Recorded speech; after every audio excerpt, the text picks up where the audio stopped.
really remarkably revealing account of all these horrifying social transgressions that the artist committed while she was completely inebriated.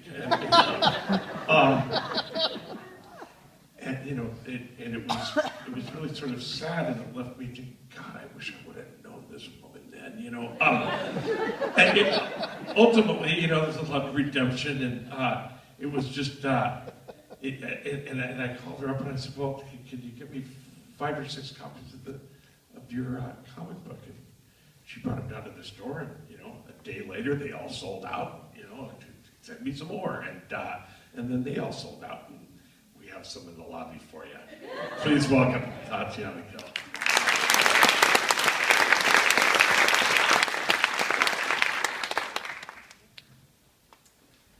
I'm a native Seattleite and a second-generation cartoonist who grew up drawing and reading comics. I went to college at Evergreen, like my fellow alums Matt Groening, Linda Berry, and Charles Burns. My comic strip ran in the school newspaper.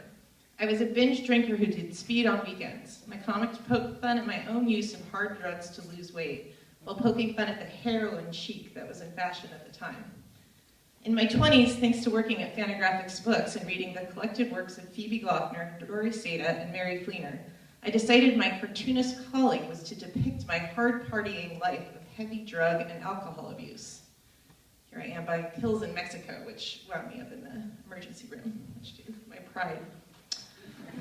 I lived a new wild story every weekend and had years of party stories saved up, but I was too busy partying to draw most of them. I felt terrible about the things I'd done and people I'd hurt, including myself, but at the same time, the only way I knew to feel good was to get loaded again. In my mind and in my comics, drugs and hard drinking was totally cool. Danger was part of the coolness. I lived a rock and roll lifestyle because I was a rock star. I thought I would party like a rock star until old age, where I'd slow down and have a million scintillating, scandalizing stories to draw. By age 30, I was still binge drinking and doing whatever drugs came my way. Fewer and fewer people were laughing with me at this point, and old friends distanced themselves.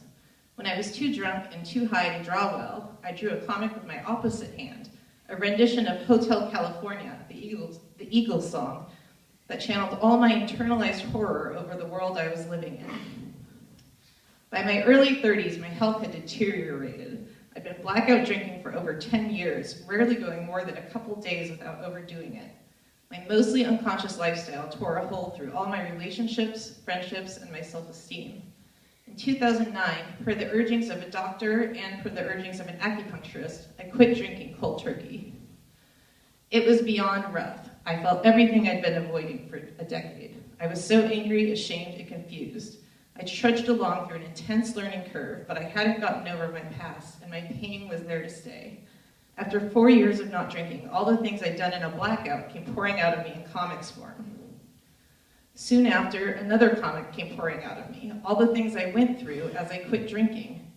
The first few years of withdrawals, pain, my hair falling out, losing most of my friends and social life, and the realization that I simply could not go back to drinking, with the infidelities, the brushes with death, the self-humiliations, and the downright funny moments. I posted these comics on Facebook and created a sensation, but I didn't want to keep going. I felt weird about getting attention with art still about drugs and drinking, still dwelling in my past, still leveraging the crowd pleaser persona as a way to keep getting attention and praise. I wanted to leave the past there, but where was the story? So I started drawing a daily journal comic detailing my day-to-day experiences called Living in the Now.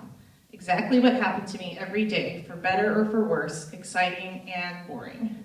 I started depicting my life just as I live it, one day at a time. These comics detail my battles with crippling anxiety, agoraphobia, overwhelming anger, relapse cravings, and PTSD. They detail how I deal with, or at least live through, all these feelings without knocking myself unconscious again. My daily journal comics detail my slow discovery of coping skills, like Buddhism, the public library, meditation, therapy, AA and the 12 steps, anger management, self-help, medication management.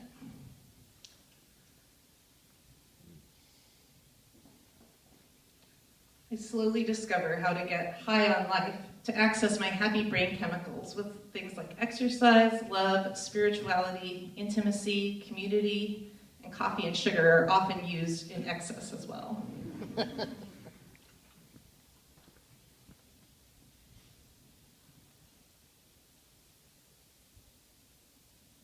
It hasn't been easy to take a hard look at myself for the first time. It's one of the nastiest things I've ever done.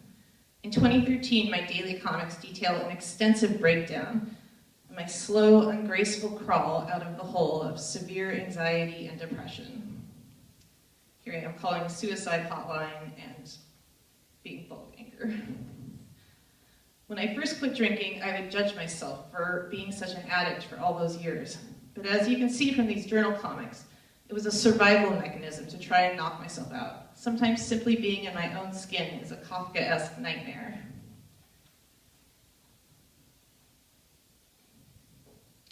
I did eventually crawl out of that hole of anxiety and depression, at least for right now.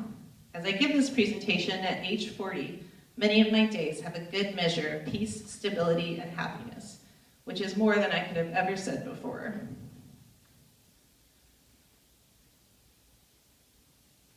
I make more art now than I have since I was a kid. I drew 500 pages of daily diary comics in the past few years. Last summer, with the help of people who believed in my message, I published a book of my drinking comics, my first book in 7 years.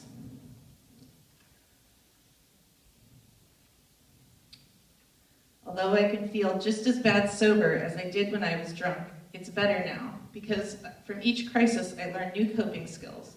I learn what makes my life worth living, and I learn how to cultivate my garden of mental health.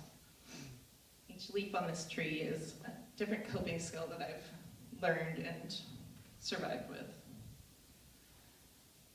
For many years, I celebrated my quitting drinking anniversary with a drawing of me as a superhero, super sobriety girl. Protective, critical, watchful. All the things I could never be when I was a blackout drunk. But that is a double-edged sword, as I discovered. Too protective, too critical, and too watchful can lead you to having a nervous breakdown. This year, for my 6-year anniversary of not having a drink, I'm ready to admit that I'm not a superhero. I'm a human being.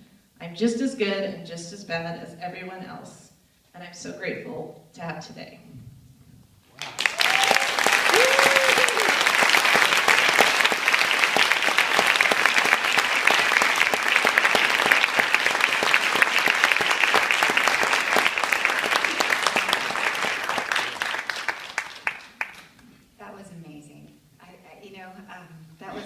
I just want to say this is one of the most amazing Pecha events we've ever had. There have been so many, and each one has its own thing, but my God, this was really, really special.